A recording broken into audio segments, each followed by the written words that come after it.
Bonsoir à tous et bienvenue pour cette nouvelle édition de Voyage au bout de la nuit. On poursuit toujours la lecture d'Elle et lui de George Sand. Donc en attendant, pour moi c'est un plaisir forcément de vous faire la lecture et je vous invite à vous installer donc confortablement dans votre canapé pour nous rejoindre et savourer ensemble ce moment littéraire. Je vous souhaite un excellent moment d'ailleurs. Quand Thérèse eut perdu de vue le Ferruccio, il faisait nuit. Elle avait renvoyé la barque qu'elle avait prise le matin et payé d'avance à la Spiezza. Au moment où le batelier l'avait ramené du bateau à vapeur à Porto Venere, elle avait remarqué qu'il était ivre. Elle avait craint de revenir seule avec cet homme et, comptant trouver quelque autre barque sur cette côte, elle l'avait congédié. Mais quand elle songea au retour, elle s'avisa du dénuement absolu où elle se trouvait. Et rien n'était plus simple pourtant que de retourner à l'hôtel de la Croix de Malte, à la Spiezza, où elle était descendue la veille avec Laurent, d'y faire payer le bateau qui la conduirait et d'attendre là l'arrivée de Palmer. Mais cette idée de n'avoir pas une obole et d'être forcée de devoir à Palmer son déjeuner du lendemain lui causa une répugnance, puérile peut-être, mais insurmontable dans les termes où elle se trouvait avec lui. À cette répugnance se joignait une inquiétude assez vive sur les causes de sa conduite avec elle. Elle avait remarqué la tristesse déchirante de son regard lorsqu'elle était partie de Florence. Elle ne pouvait s'empêcher de croire qu'un obstacle à leur mariage s'était élevé tout à coup, et elle voyait dans ce mariage tant d'inconvénients réels pour Palmer qu'elle jugeait ne devoir pas essayer de lutter contre l'obstacle de quelque part qu'il pût venir. Thérèse obéit à une solution toute d'instinct qui était de rester jusqu'à nouvel ordre à Porto Venere. Elle avait dans le petit paquet qu'elle avait pris à tout hasard avec elle de quoi passer n'importe où 4 ou 5 jours en fait de bijoux. Elle avait une montre et une chaîne d'or. C'était un gage qu'elle pouvait laisser jusqu'à ce qu'elle eût reçu l'argent de son travail qui devait être arrivé à Gênes sous forme de mandat sur un banquier. Elle avait chargé Vincentino de prendre ses lettres à la poste restantes de Gênes et de les lui envoyer à Spiezza. Il s'agitait de passer la nuit quelque part, et l'aspect de Porto Venere n'était pas engageant.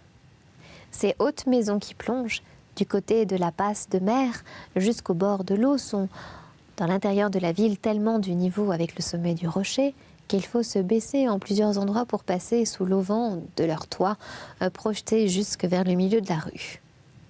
Cette rue étroite et rapide, toute pavée en dalles brutes, était encombrée d'enfants, de poules et de grands vases de cuivre placés sous les angles irréguliers formés par les toits, à l'effet de recevoir l'eau de pluie durant la nuit. Ces vases sont le thermomètre de la localité. L'eau douce y est si rare qu'aussitôt un nuage paraît dans la direction du vent, les ménagères s'empressent de placer tous les récipients possibles devant leur porte afin de ne rien perdre du bienfait que le ciel leur envoie. En passant devant ces portes béantes, Thérèse avisa un intérieur qui lui parut plus propre que les autres et d'où s'exhalait une odeur d'huile un peu moins âcre. Il y avait sur le seuil une pauvre femme dont la figure douce et honnête lui inspira confiance. Et justement cette femme la prévint en lui parlant italien ou quelque chose d'approchant.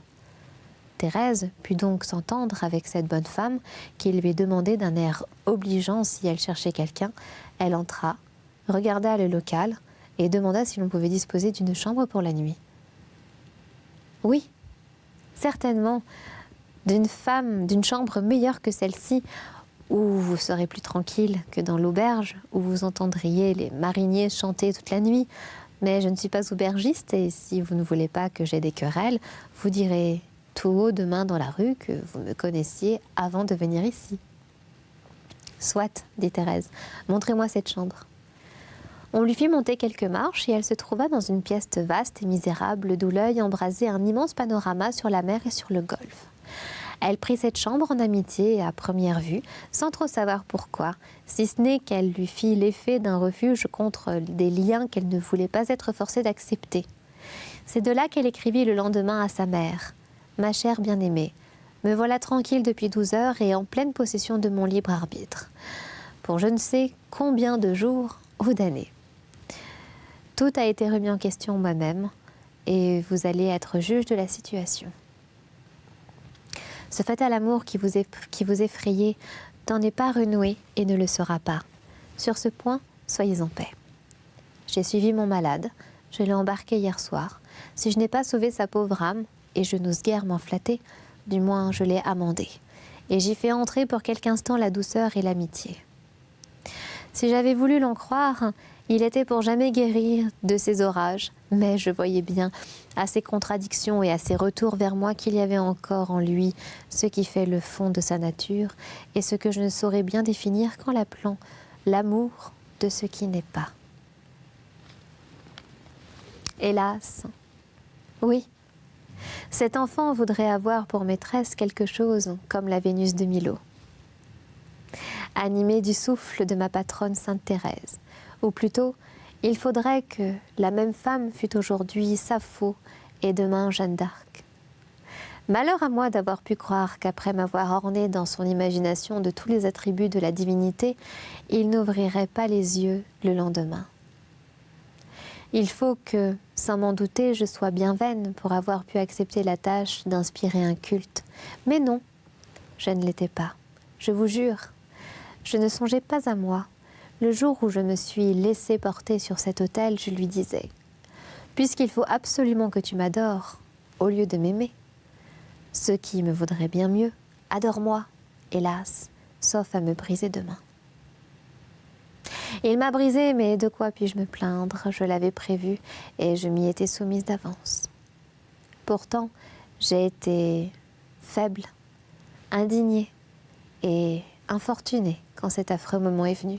Mais le courage a repris le dessus et Dieu m'a permis de guérir plus vite que je ne l'espérais. Maintenant, c'est de Palmer qu'il faut que je vous parle. Vous voulez que je l'épouse? Il le veut. Et moi aussi, je l'ai voulu. Le veux-je encore? Que vous dirais-je, ma bien-aimée? Il me vient encore des scrupules et des craintes. Il n'y a peut-être de sa faute. Il n'a pas pu, ou il n'a pas voulu passer avec moi les derniers moments que j'ai passés avec Laurent. Il m'a laissée seule avec lui 3 jours. 3 jours que je savais être et qui ont été sans danger pour moi. Mais lui, Palmer, le savait-il et pouvait-il en répondre? Ou, ce qui serait pire, s'est-il dit qu'il fallait savoir à quoi s'en tenir? Il y a eu là, de sa part, je ne sais quel désintéressement romanesque ou quelle discrétion exagérée qui ne peut partir que d'un bon sentiment chez un tel homme, mais qui m'a cependant donné à réfléchir. Je vous ai écrit ce qui se passait entre nous. Il semblait qu'il ne fût fait un devoir sacré de me réhabiliter par le mariage des affronts que je venais de subir. J'ai senti, moi, l'enthousiasme de la reconnaissance et les attendrissements de l'admiration. J'ai dit oui, j'ai promis d'être sa femme, et encore aujourd'hui, je sens que je l'aime autant que désormais je puis aimer.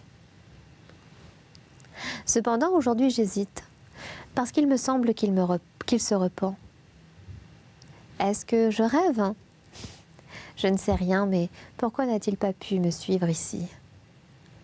Quand j'ai appris la terrible maladie de mon pauvre Laurent, il n'a pas attendu que je lui dise « Je pars pour Florence », il m'a dit « Nous partons ».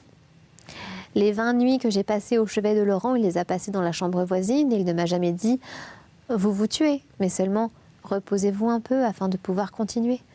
Jamais je n'ai vu en lui l'ombre de la jalousie. Il semblait qu'à ses yeux, je ne pusse jamais trop faire pour sauver ce fils ingrat que nous avions comme adopté à nous deux. Il sentait bien, ce noble cœur, que sa confiance et sa générosité augmentaient mon amour pour lui, et je lui savais un gré infini de le comprendre. Par là, il me relevait à mes propres yeux et il me rendait fière de lui appartenir. Eh bien donc, pourquoi ce caprice ou cette impossibilité au dernier moment? Un obstacle imprévu? Avec la volonté dont je le sais doué, je ne crois guère aux obstacles. Il semble plutôt qu'il ait voulu m'éprouver. Cela m'humilie, je l'avoue. Hélas, je suis devenue affreusement susceptible depuis que je suis déchue. N'est-ce pas dans l'ordre? Lui qui comprenait tout, pourquoi n'a-t-il pas compris cela? Ou bien, peut-être a-t-il fait un retour sur lui-même et s'est-il dit enfin tout ce que je lui disais dans le principe pour l'empêcher de songer à moi? Qu'y n'y aurait-il d'étonnant? J'avais toujours connu Palmer pour un homme prudent et raisonnable. En découvrant en lui des trésors d'enthousiasme et de foi, j'ai été bien surprise. Ne pourrait-il pas être un de ces caractères qui s'exaltent en voyant souffrir et qui se mettent à aimer passionnément les victimes? C'est un instinct naturel aux gens forts, c'est la sublime pitié des cœurs heureux et purs. Il y a eu des moments où je me disais cela pour me réconcilier avec moi-même quand j'aimais Laurent, puisque c'est sa souffrance avant tout et plus que tout qui m'avait attachée à lui. Tout ce que je vous dis là, cher bien-aimé, je n'oserais pourtant le dire à Richard Palmer s'il était là. Je craindrais que mes doutes ne lui fissent un chagrin affreux, et me voilà bien embarrassée, car ces doutes, je les ai malgré moi, et j'ai peur, sinon pour aujourd'hui, du moins pour demain. Ne va-t-il pas se couvrir de ridicule en épousant une femme qu'il aime, dit-il, depuis 10 ans, et qu'il n'en a jamais rien dit, le premier mot, et qu'il se décide à attaquer le jour où il la trouve sanglante et brisée sous ses pieds d'un autre homme? Je suis ici dans un affreux et magnifique petit port de mer où j'entends assez passivement le mot de ma destinée. Peut-être Palmer est-il à la Spiezza, à 3 lieues d'ici. C'est là que nous nous étions donné rendez-vous, et moi comme une boudeuse, ou plutôt comme une peureuse. Je ne peux pas me décider à aller lui dire « Me voilà !» Non, non, s'il se doute de moi, rien n'est plus possible entre nous. J'ai pardonné à l'autre 5 ou 6 outrages par jour. À celui-ci, je ne pourrais passer l'ombre d'un soupçon. Est-ce de l'injustice? Non. Il me faut désormais un amour sublime ou rien. Ai-je donc cherché le sien? Il me l'a imposé en me disant « ce sera le ciel ». L'autre m'avait bien dit que ce serait peut-être l'enfer qui m'apportait. Il ne m'a pas trompé. Eh bien, il ne faut pas que Palmer me trompe, en se trompant lui-même, car après cette nouvelle erreur, il me resterait plus qu'à nier, à me dire que, comme Laurent, j'ai à jamais perdu par ma faute le droit de croire, et je ne sais pas si c'est avec cette certitude-là que je supporterai la vie, moi. Pardon, ma bien-aimée. Mes agitations vous font du mal, j'en suis sûre, bien que vous disiez qu'il vous les faut. N'ayez du moins pas d'inquiétude pour ma santé, je me porte à merveille. J'ai sous les yeux la plus belle mer et sur la tête le plus beau ciel qui se puisse imaginer. Je ne manque de rien. Je suis chez de braves gens et peut-être demain vous écrirai-je que mes incertitudes sont évanouies. Aimez toujours votre Thérèse qui vous adore. Palmer était en effet à la Spiezza depuis la veille. Il était arrivé à dessein juste 1 heure après le départ du Ferruccio. Ne trouvant pas Thérèse à la Croix de Malte et apprenant qu'elle avait dû embarquer Laurent à l'entrée du golfe, il attendit son retour. Il vit revenir seul à 9 heures le batelier qu'elle avait pris le matin et qui appartenait à l'hôtel. Le brave garçon n'était pas sujet à s'enivrer. Il avait été surpris par une bouteille de Chypre que Laurent, après avoir dîné sur l'herbe avec Thérèse, lui avait donnée et qu'il avait bu pendant la station des 2 amis à l'île de Palmaria, si bien qu'il se souvenait assez bien d'avoir conduit le signore et la signora à bord du Ferruccio, mais nullement d'avoir conduit ensuite la signora à Porto Venere. Si Palmer l'eût interrogé avec calme, il eut bientôt découvert que les idées du barcarolle n'étaient pas très nettes sur le dernier point. Mais Palmer avait son air grave et impassible, était très irritable et très passionné. Il crut que Thérèse était partie avec Laurent, partie en rougissant et sans oser ou sans vouloir lui faire l'aveu de la vérité. Il se le tint pour dit et rentra à l'hôtel où il passa une nuit terrible. Ce n'est pas l'histoire de Richard Palmer que nous sommes proposés d'écrire. Nous avons intitulé notre récit « Elle et lui », c'est-à-dire Thérèse et Laurent. Nous ne dirons donc de Palmer que ce qu'il est nécessaire d'en dire pour faire comprendre les événements auxquels il se trouva mêlé. Et nous pensons que son caractère sera suffisamment expliqué par sa conduite. Hâtons-nous de dire seulement en 3 mots que Richard était aussi ardent que romanesque, qu'il avait beaucoup d'orgueil. L'orgueil du bien et du beau, mais que la force de son caractère n'était toujours pas à la hauteur de l'idée qu'il s'en était faite, et qu'en voulant s'élever sans cesse au-dessus de la nature humaine, il caressait un rêve généreux, mais peut-être irréalisable en amour. Il se leva de bonne heure et se promena au bord du golfe, en proie à des pensées de suicide, dont le détourna cependant une sorte de mépris pour Thérèse. Puis la fatigue d'une nuit d'agitation reprit des droits et lui donna les conseils de la raison. Thérèse était femme, et il n'eût pas dû la soumettre à une épreuve dangereuse.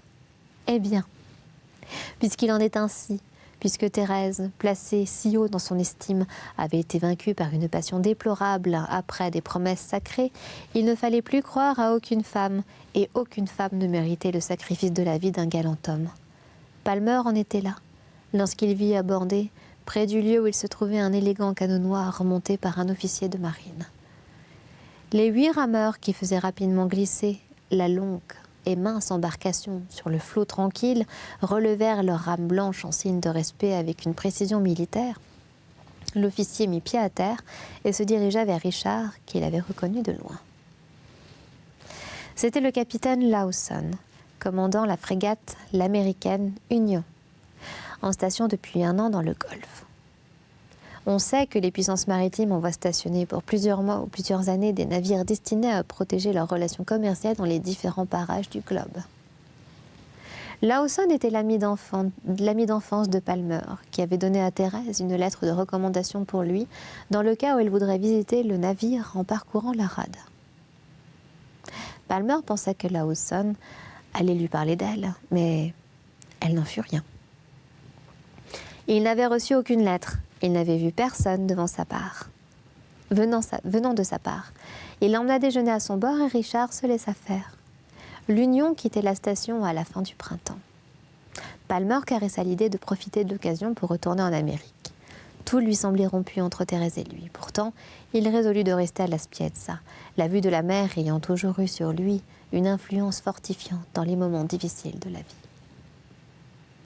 Il y était depuis 3 jours, habitant le navire américain, beaucoup plus que l'hôtel de la Croix de Malte, s'efforçant de reprendre goût aux études sur la navigation qui avaient rempli la majeure partie de sa vie lorsqu'un jeune enseigne raconta un matin à déjeuner, moitié riant, moitié soupirant, qu'il était tombé amoureux depuis la veille et que l'objet de sa passion était un problème sur lequel il voudrait avoir pris d'un homme du monde comme M. Palmer. C'était une femme qui paraissait avoir de 25 à 30 ans.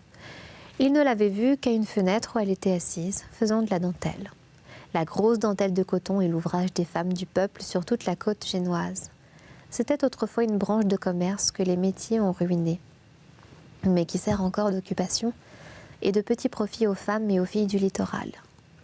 Donc, celle dont le jeune enseigne était épris appartenait à la classe des artisanes, non seulement par ce genre de travail, mais encore par la pauvreté du gîte où il l'avait aperçue.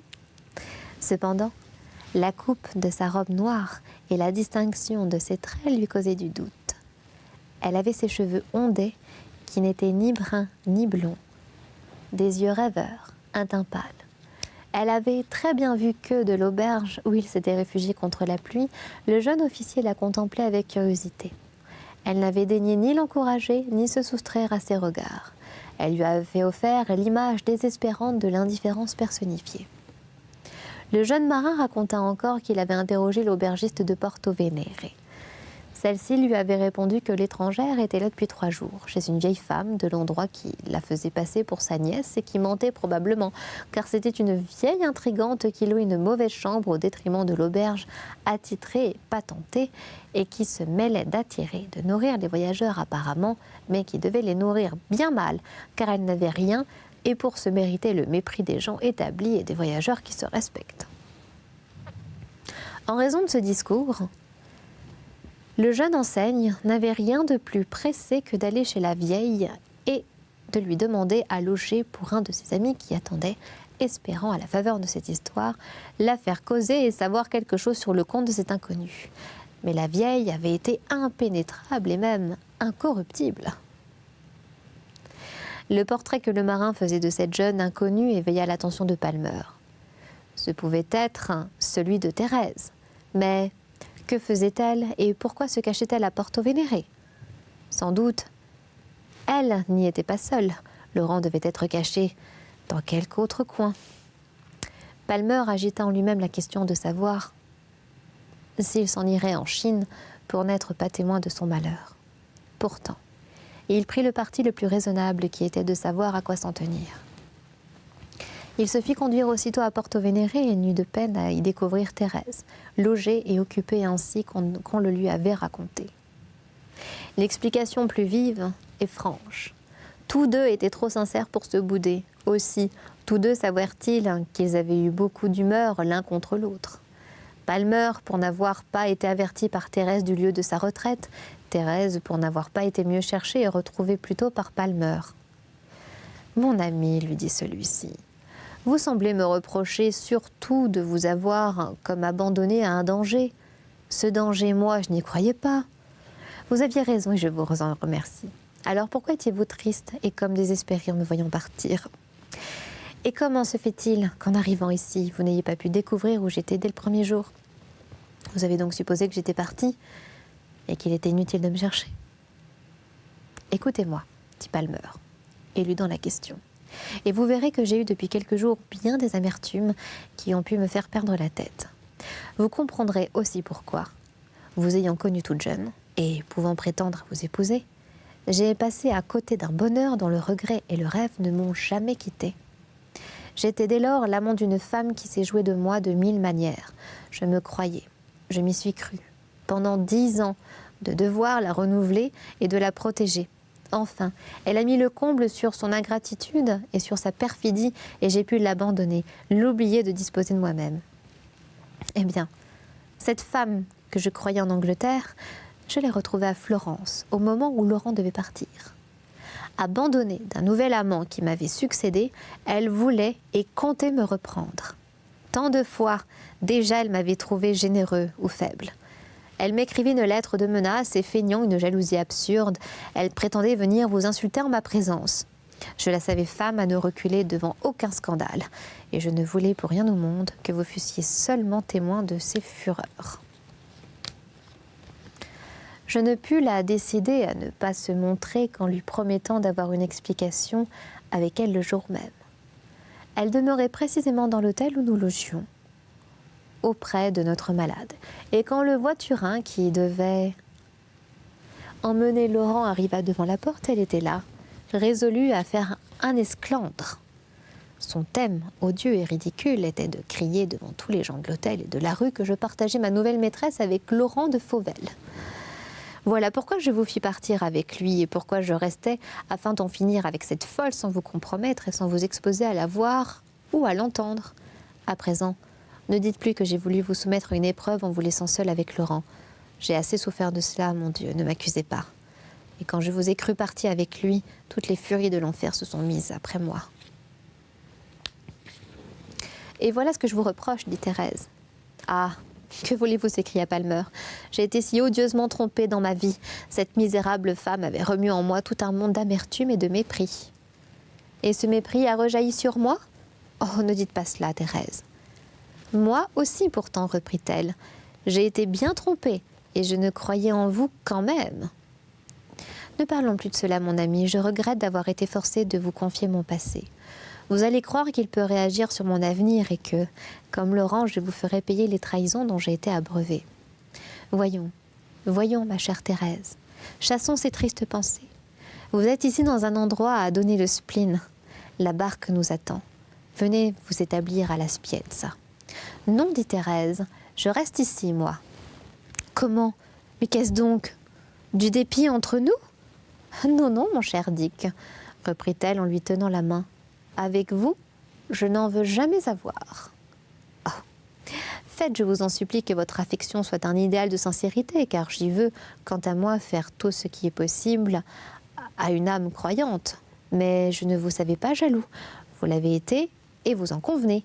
Eh bien, sachez qu'il n'est pas en mon pouvoir de ne pas souffrir cruellement de cette jalousie. C'est tellement le contraire de ce que vous m'aviez promis que je me demande où nous allons maintenant et pourquoi il faut qu'au sortir d'un enfer, j'entre dans un purgatoire, moi qui n'aspirais qu'au repos et à la solitude. Ces nouveaux tourments qui semblent se préparer, ce n'est pas pour moi seul que je les redoute. S'il était possible qu'en amour, l'un des deux fût heureux quand l'autre souffre, la route du dévouement serait toute tracée et facile à suivre. Mais il n'en est pas ainsi, vous le voyez bien. Je ne puis avoir un instant de douleur que vous ne le ressentiez. Me voilà donc entraînée à gâter votre vie. Moi qui voulais rendre la mienne inoffensive, et je commence à faire un malheureux. Non, Palmer, croyez-moi, nous pensions nous connaître, et nous ne nous connaissions pas. Ce qui m'avait charmé en vous, c'était une disposition d'esprit que vous n'avez déjà plus la confiance. Ne comprenez-vous pas qu'avili comme je l'étais, il me fallait cela pour vous aimer et rien d'autre chose ? Si je subissais maintenant votre affection avec des tâches et des faiblesses, avec des doutes et des orages, ne seriez-vous pas en droit de vous dire que je fais un calcul en vous épousant ? Ah, ne dites pas que cette idée ne vous viendra jamais, elle vous viendra malgré vous. Je sais trop comment d'un soupçon on passe à un autre et quelle pente rapide nous emporte d'un premier désenchantement à un dégoût injurieux. Or moi, tenez, j'en ai assez bu de ce fiel. Je n'en veux plus. Et je ne m'en fais pas à croire. Je ne suis plus capable de subir ce que j'ai subi. Je vous l'ai dit dès le premier jour. Et si vous l'avez oublié, moi je m'en souviens. Éloignons-nous. Ah, c'est pas vrai, je bute, mince. Éloignons-nous. Je vais y arriver. Éloignons donc cette idée de mariage. Ah, enfin. Et restons amis. Je reprends provisoirement ma parole, jusqu'à ce que je puisse compter sur votre estime telle que je croyais la posséder. Si vous ne voulez pas vous soumettre à une épreuve, quittons-nous tout de suite. Quant à moi, je vous jure que je ne veux rien vous devoir, pas même le plus léger service dans la position où je suis. Cette position, je veux vous la dire, car il faut que vous compreniez ma volonté. Je me trouve ici logée et nourrie sur parole, car je n'ai absolument rien. J'ai tout confié à Vincentino pour les frais du voyage de Laurent. Mais il se trouve que je sais faire de la dentelle plus vite et mieux que les femmes du pays. Et en attendant que je reçoive d'Eugène l'argent qui m'est dû, je peux gagner ici, au jour le jour, de quoi, sinon récompenser, du moins d'effrayer ma bonne hôtesse de la très frugale nourriture qu'elle me fournit. Je n'éprouve ni humiliation, ni souffrance de cet état de choses. Et il faut qu'il dure jusqu'à ce que mon argent arrive.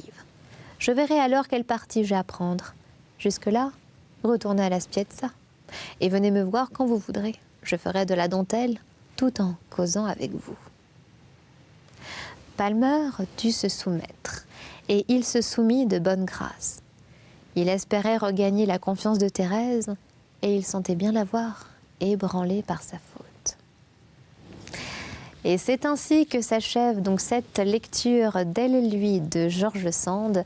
Pour moi, en tout cas, c'était un réel plaisir de lire cet auteur que j'affectionne particulièrement.